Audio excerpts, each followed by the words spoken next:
सोचिए, अगर एक साधारण लड़के को एक दिन पता चले कि वही पूरी दुनिया का सबसे ताकतवर योद्धा है और उसकी एक ताकत पूरी दुनिया की किस्मत बदल सकती है, लेकिन दूसरी तरफ एक ऐसा खतरनाक दुश्मन मौजूद है जो हर हाल में इस शक्ति को अपने कब्जे में करना चाहता है। अब क्या यह लड़का अपनी असली पहचान स्वीकार करेगा या पूरी दुनिया अंधेरे में डूब जाएगी? आज की वीडियो में हम इसी जबरदस्त फैंटेसी और एक्शन से भरी कहानी को आसान हिंदी में समझेंगे। वीडियो को आखिर तक जरूर देखिए।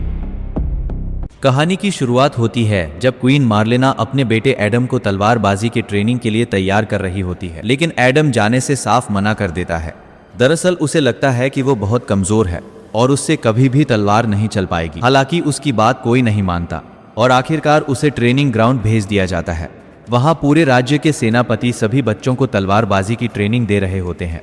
कुछ ही देर में अभ्यास शुरू हो जाता है। एडम का मुकाबला उसकी सबसे अच्छी दोस्त टीला से होता है। एडम अभी छोटा और काफी कमजोर है, जबकि टीला उससे बड़ी होने के साथ साथ तलवारबाजी में भी काफी माहिर है। वैसे आपको बता दें कि टीला इसी राज्य के सेनापति डंकन यानी मैन एट आर्म्स की बेटी है। वही इस समय सभी बच्चों को तलवारबाजी की ट्रेनिंग दे रहे हैं। कुछ देर बाद एडम के पिता भी वहां पहुंच जाते हैं। दरअसल वही इस राज्य के राजा हैं। वे खुद अपने बेटे को तलवारबाजी सिखाने की कोशिश करते हैं, लेकिन एडम उनसे मुकाबला करते हुए बिल्कुल भी अच्छा प्रदर्शन नहीं कर पाता। कुछ ही पलों में उसका संतुलन बिगड़ जाता है और वह सबके सामने जमीन पर गिर पड़ता है।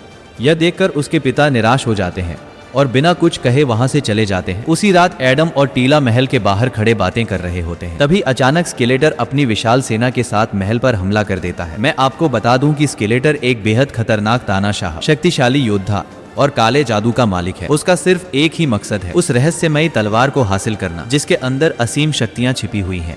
अगर ये तलवार उसके हाथ लग गई तो पूरी दुनिया पर उसका राज हो सकता है। देखते ही देखते पूरे महल में चीख पुकार और अफरा तफरी मच जाती है। एडम और टीला अपनी जान बचाने के लिए इधर उधर भागने लगते हैं। वहीं महल के सैनिक पूरी बहादुरी के साथ स्केलेटर की सेना का सामना करते हैं, लेकिन दुश्मन की सेना उनसे कहीं ज्यादा ताकतवर होती है, क्योंकि उनके पास खतरनाक काला जादू और रहस्यमयी शक्तियां भी होती हैं। जब राजा और रानी को एहसास हो जाता है कि अब महल को बचाना लगभग नामुमकिन है, तो वे तुरंत अपने बेटे एडम की जान बचाने का फैसला करते हैं। इसके बाद राजा, रानी और उनके सबसे भरोसेमंद लोग एडम को लेकर महल के अंदर मौजूद एक गुप्त रास्ते की ओर बढ़ जाते हैं। देखते ही देखते स्केलेटर पूरे महल पर कब्जा कर लेता है। चारों तरफ उसकी सेना का राज हो जाता है। तभी एडम की माँ उसे जल्दी से महल के एक गुप्त कमरे में ले जाती है, जहाँ सदियों से वह रहस्यमयी तलवार सुरक्षित रखी गई होती है। लेकिन तभी स्केलेटर भी उस कमरे तक पहुंच जाता है। उसकी नजर सीधे उस तलवार पर होती है। वह एडम से तलवार अपने हवाले करने के लिए कहता है, लेकिन इससे पहले कि स्केलेटर तलवार पर कब्जा कर पाता, तलवार की रहस्यमयी शक्ति अचानक जाग उठती है। अगले ही पल एक तेज रोशनी पूरे कमरे को घेर लेती है और उसी शक्ति के कारण एडम सीधे पृथ्वी पर पहुंच जाता है, यानी उसी दुनिया में जहां आज हम और आप रहते हैं। एक ऐसी दुनिया जहां न कोई राजा है, न कोई रानी और ना ही जादुई शक्तियों पर कोई विश्वास करता है। समय बीतता जाता है और एडम अब बड़ा हो चुका होता है। वह अक्सर लोगों को अपनी असली दुनिया और अपने अतीत की कहानी सुनाता है, लेकिन कोई भी उसकी बातों पर यकीन नहीं करता। सबको लगता है कि एडम सिर्फ मनगढ़ंत कहानियां बना रहा है या फिर उसका मानसिक संतुलन ठीक नहीं है। लेकिन एडम के दिल और दिमाग में आज भी सिर्फ एक ही बात चल रही होती है, उसे हर हाल में अपनी खोई हुई जादुई तलवार ढूंढनी है, क्योंकि उसे पूरा यकीन है कि वही तलवार उसे दोबारा उसकी असली दुनिया तक पहुंचा सकती है। एक दिन एडम अपने कमरे में अकेला बैठा होता है। उसके सामने उसकी पुरानी दुनिया का नक्शा, अपने महल की तस्वीरें और अपने परिवार की कुछ यादें रखी होती हैं। वह उन्हें बड़े ध्यान से देख रहा होता है। अपने माता पिता और अपने महल की याद उसे हर पल सताती रहती है।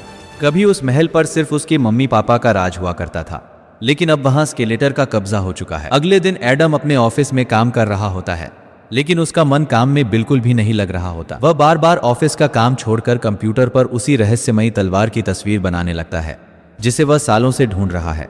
तभी उसकी बॉस ये सब देख लेती है और तुरंत उसे अपने केबिन में बुलाती है। वह गुस्से में एडम से कहती है, अगर तुमने अपने काम पर ध्यान नहीं दिया तो मुझे तुम्हें इस नौकरी से निकालना पड़ेगा। इसी बीच अचानक एडम के फोन पर एक रहस्यमयी मैसेज आता है। उसमें लिखा होता है, मुझे तुम्हारी तलवार मिल गई है। अगर उसे वापस पाना चाहते हो तो $200 लेकर इस ऐतिहासिक जगह पर पहुंच जाओ। ये मैसेज पढ़ते ही एडम की उम्मीद फिर से जाग उठती है।